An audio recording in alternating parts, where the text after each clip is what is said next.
I've thought about calling the police, but I haven't figured out if I'm losing my mind or if my entire family has lost theirs.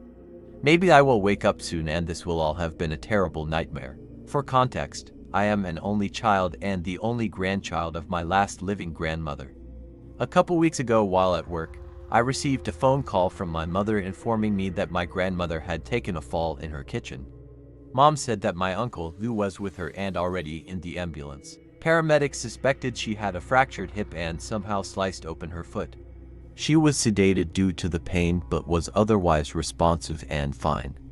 I immediately asked if I should meet them at the hospital, but Mom said, no. Don't leave work, I'll update you once I know more. So, I waited. I love my grandmother, but she's probably the most stubborn woman I've ever met. She has a home remedy for just about anything and loathes seeing doctors, so I am sure she won't be fun to deal with while confined to a hospital bed. It doesn't help that Grandma absolutely refuses to use a walker or cane despite her debilitating age and will not leave her house to live in a nursing home. 6 months ago, Uncle Lou moved in with her to help out. Not that he said it out loud, but I've always suspected that he did it more for the free rent. With nothing else to do, I sat at work, distracted, and waiting for a phone call from Mom with news. That call didn't come through until long after I'd gotten home and was brushing my teeth for bed. Apparently, Grandma was awake now and doing fine. She would need surgery for the broken hip, but they were able to get the laceration on her foot stitched up and bandaged. I asked to speak to her, so Mom held the phone up to Grandma's ear and I told her I loved her and would come see her once she was discharged. The hospital only allowed two visitors and Mom and Lou refused to leave her side. "Hi honey," Grandma said through the receiver.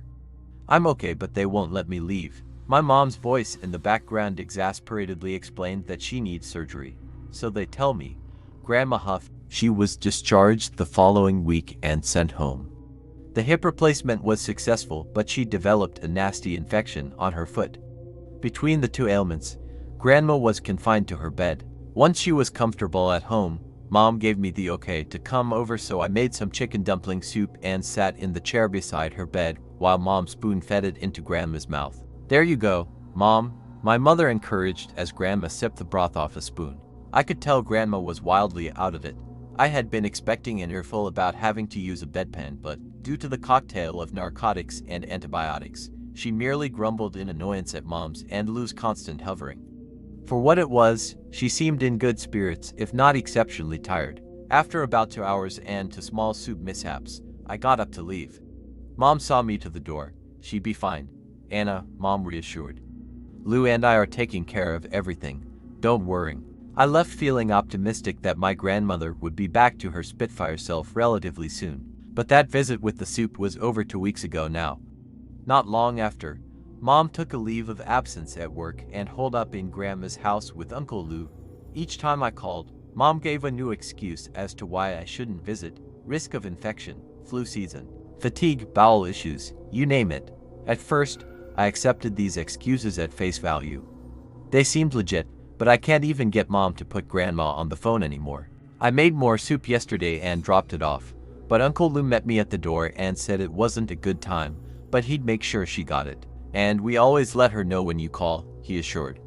I noticed that there was an intense floral and yet antiseptic scent coming from the doorway. "Your mom won't stop cleaning," he explained. Frustrated, I called and complained to my father on my way home, but he defended Mom, like always. "She's always been like this," he reminded me. "They're extremely close, your mom and Grandma. And Lou, well, this just seems like classic Lou. You know, this is the first time they've really had to face the reality of their mother's age. They're just protective and scared to lose her." I figured he was right, and I hung up the phone feeling a little less unsettled. On Grandma's 89th birthday, however, I decided I wasn't going to take no for an answer. I would go over there and give her the present I purchased for her, a new thriller by her favorite author. I arrived at the house in late afternoon and noticed all the blinds were closed. Being that it was a warm spring day, it was common for Grandma to have all the windows open and drapes open, letting in both the sunlight and fresh air. I knocked again. No answer. I tried the knob, but the door was locked. I paused for a moment, considering that maybe no one was home. Maybe Grandma had a follow-up with her surgeon. But both cars were in the driveway, so I knocked again, louder. The door opened a crack and a foul odor filtered out, nearly choking me. "Mom," I exclaimed, when her face appeared on the other side of the door.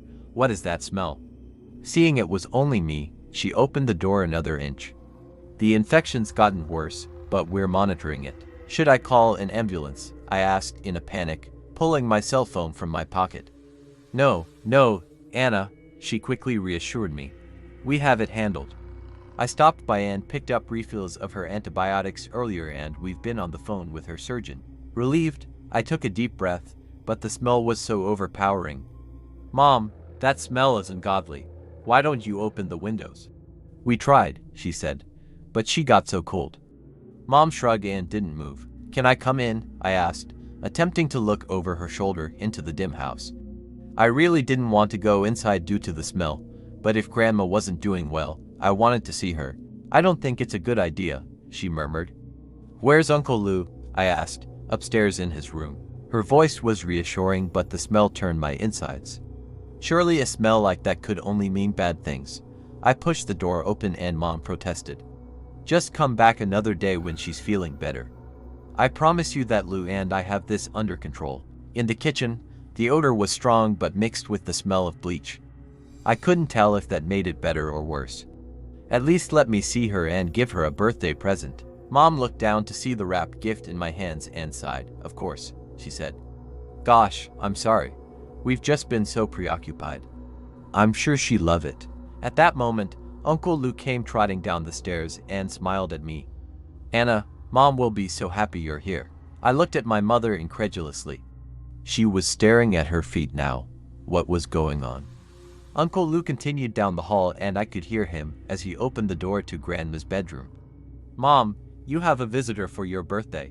The smell of the house was searing my nostrils, but I wasn't going to let Grandma know I was repulsed by it.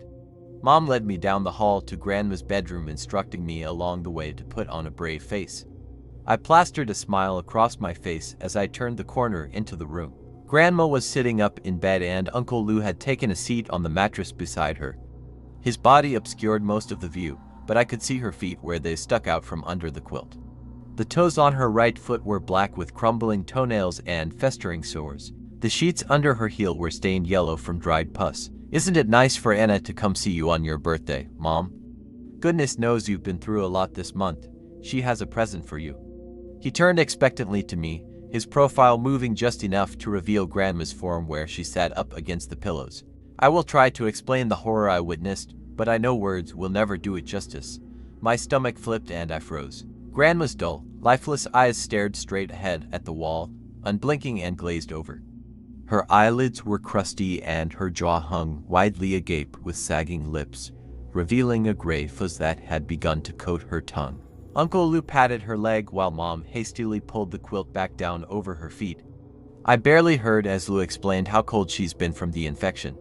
He picked up a tissue from the box on the nightstand and began dabbing at the corner of her mouth. "She doesn't talk much due to the heavy sedation she's under," he explained. I couldn't tear my eyes away from the pallid, gray skin of Grandma's face and how it was starting to sag in ways that had nothing to do with her age. Flies buzzed overhead and Mom picked up the fly swatter and began swatting wildly at them. "Goddamn flies," she mumbled. "They won't leave her alone." One of the flies circled Grandma's face and landed in her open maw. Uncle Lou merely shooed it away. "She's been sleeping sitting up like this for the past week or so," Mom explained, patting Grandma's now covered feet. "The pain is just too much for her to lay down. We tried, but her muscles spasm and she can't move." My knees were shaking and I could all but back out of the room, reaching for and pressing myself against the opposite wall. Vomit crept up the back of my throat. "It's okay, Anna," Uncle Lou said from inside the room. "I know it's hard to see her in such a state, but that's why your mom and I are here to take care of her. We agreed we wouldn't let her go back to that hospital. They've already messed up so much of her care. You saw her foot and what the doctors did to it. How a hospital could let gangrene go unnoticed is beyond me," Mom agreed. "We've been sponge bathing her regularly, airing her feet, and changing the bandages frequently. It seems to be helping, right, Mom?" she asked, squeezing Grandma's ankle. I tried to put my head between my knees, but the smell was so overpowering. Mom stepped out in the hallway and touched my shoulder. I recoiled. "Oh, Anna, I am sorry." This is why I didn't want you to come over. The gangrene smell is hard to tolerate, and I didn't want you to have to see her like this." Not knowing what else to do, I pulled her into the kitchen and said in my most steady voice, "Mom, why didn't you tell me Grandma had passed?"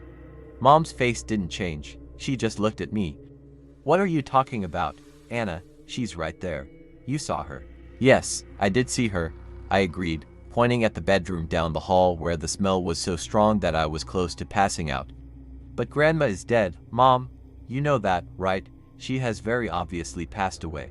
Mom's eyebrows narrowed and she pursed her lips. "Listen, Anna, I get that this is hard for you. Hell, it's hard for all of us. But if you're saying this just to hurt me, it's not going to work. Stop being a brat. Your father is on his way over with the birthday cake." The room began to spin and I needed to get out of that house immediately. I tossed the present on the kitchen table and grabbed my bag, fleeing out the kitchen door and into my car where I took deep gulps of fresh air. I could see Mom at the large bay window, looking out at me. She looked angry and upset, but quickly turned and walked away. I pounded the steering wheel, yelling obscenities. Other than an open casket funeral, I had never seen a dead body before, let alone one that had clearly been dead for weeks. But Grandma was undoubtedly dead, and my mother and uncle were staying in that house with her corpse, washing it, feeding it, and talking to it like nothing had changed. I threw open the car door and vomited all over Grandma's neglected shrubs. By the time the dry heaves kicked in, Dad's car pulled in the driveway. "Hey, sweetheart," he said as he opened his car door, seeing me kneeling in the grass. "Who's dead?" he asked, his voice worried. "Grandma," I shouted. "Grandma is dead, Mom and Lou. They're just sitting in there with her body." "Anna, calm down. Talking nonsense. What are you saying?" I choked out. "Go look, Dad, I swear. You'll see. She's dead and Mom and Lou have lost their minds." "All right," he said, holding up his arms in surrender. "Let me grab the cake and I'll go inside and see what's going on. Just stay here, okay?" I collapsed back in the front seat of my car, blasting the AC in an attempt to flush the smell of rotten flesh out of my nose. It felt like an hour before the front door opened again and Dad calmly walked over to my driver's side window. "Hi, Anna Bear," he said cautiously. "Did you see her, Dad? You saw her, right?" "Shh, Anna," he said, placing a hand on my shoulder. "Calm down." "What?" I nearly screamed. "Come inside," Dad said, going for the door handle. I quickly locked the car. Dad threw up his hands in frustration. "Just come inside, Anna. Uncle Lou is getting Grandma into her wheelchair and we're all going to have some cake." He glanced up at the front window of the house. "Ah, see, there she is." I glanced up to see my grandmother's face at the window, her dead eyes looking blankly out over the front yard.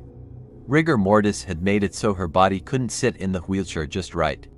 Even from a distance and through a pane of glass, I could see death in her eyes and the shocking gape of her mouth. I gagged. Her face looked even more twisted now, as if she'd taken her last breath in a tremendous amount of pain. But what made me scream in abject terror was that her cloudy pupils seemed to turn ever so slightly toward me. I threw the car into drive and sped out of the driveway, ignoring the shouts of my father and Uncle Lou bursting out the front door. I didn't dare go home where I was sure my father would follow. Were they right? Was she actually alive? It's not like I checked for a pulse or air in her lungs before I took off. I didn't touch her at all. Could it be me then? Was I the one having a nervous breakdown? I don't know what to do now. I'm absolutely terrified.